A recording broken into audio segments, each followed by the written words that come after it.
I'm Adam Peaty, I'm from the Midlands, I'm 26 and I'm a swimmer. So I grew up in a town called Uttoxeter, a very normal town, nothing really kicking off about it. But for me, obviously where the people I grew up with, I still know most of them today. I'm from a normal family as such, 3-bedroom house, and I shared a bedroom with 2 of my brothers until I was 15 or 16. And my dad was a builder, my mum's a nursery worker. They all worked extremely hard to obviously get me to where I am. I got through to swimming when I was at school. So pretty much like a normal program where you go down, you race people in the class or from different areas. And then I got invited to go down to the local swimming club. The first time I turned up, it was shut down for some reason. So I was like, oh, thank God, I don't have to go out of my comfort zone today and meet new people. And then my mum forced me to go down the next week. And then I kind of got addicted straight away. It was like a fish hook. It grabbed me straight away and pulled me in. And then it wasn't really until I started to race where the love really started to flourish. I was under the guidance of 2 or 3 main coaches in that club.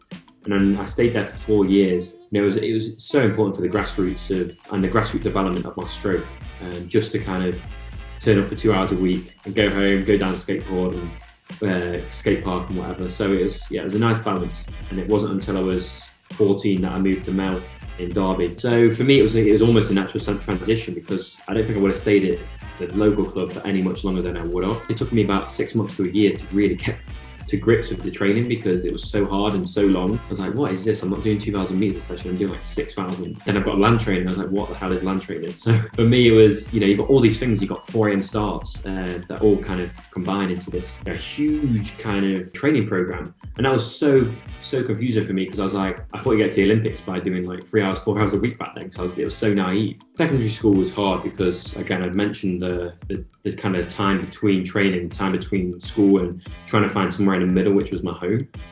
And I never really had a knack for education, honestly. Like, I couldn't really get the balance right. And I didn't enjoy it. I just didn't enjoy it at all. My friends obviously thought it was like, oh, you go down to the Basque with your board shorts and just do a few laps and whatever. And it wasn't really until I became Commonwealth champion and then European and world record holder and world champion and Olympic champion that we started, oh my God, it was actually quite good. But it was, that time of my life was, I think like most athletes or student athletes, you choose a path.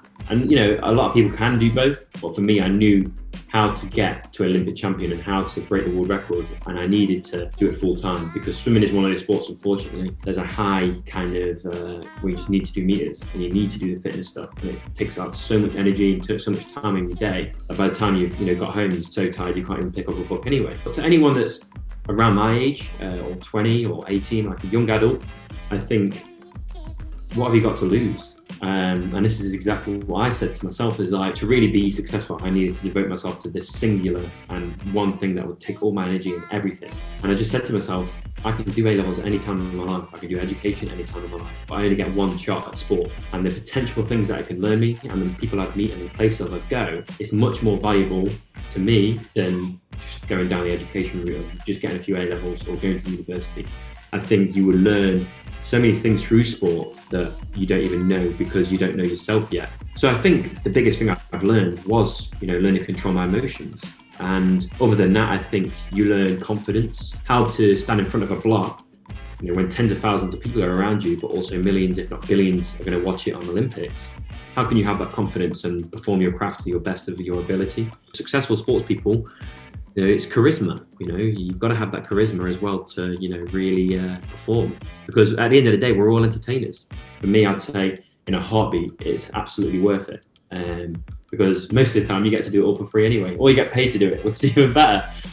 Being an athlete, everyone sees the glory. If you're a successful athlete, they always see your touch and your world record, and they'll cheer hopefully and say congratulations, but they'll never know what it took to get there. And the amount of money, the amount of time, the amount of just general investment you've got to have in yourself, also from your parents or the support circle. Finance is 100% the biggest hurdle, especially in grassroots sport, and especially when you're from a working class family that don't really have that kind of money to go around to hotels, 1,500 in London or £1,000 in Sheffield, or etc., etc. If you're there for 7 days, of course it's going to be expensive. What really helped us get through it was, local businesses, local people, family and extended family, and also UK sport, they call it the APA, but that's an award that an athlete gets. You basically get paid per month. So that was a huge contributor, because I remember before I even had a little bit of an APA. Mel had to buy my first car, and all I had to do was fuel it, and that was my own expense to get to training and back. If you've had that struggle of not having enough money, not being able to do it, I think it makes the journey a little bit better. I'll tell you what, when you do get the money,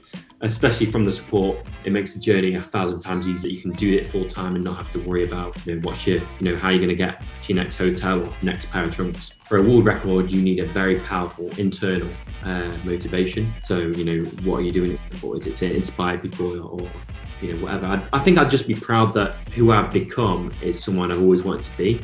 And sometimes we forget that. I do have to kind of pinch myself and go, when I'm having a bad day, I'm like, just nothing's going right. Why am I doing this? I'm like, okay, look about 10 years ago, this is exactly who I wanted to be. So it's important to obviously know where you're going, but it's also important to really recall of where you've been.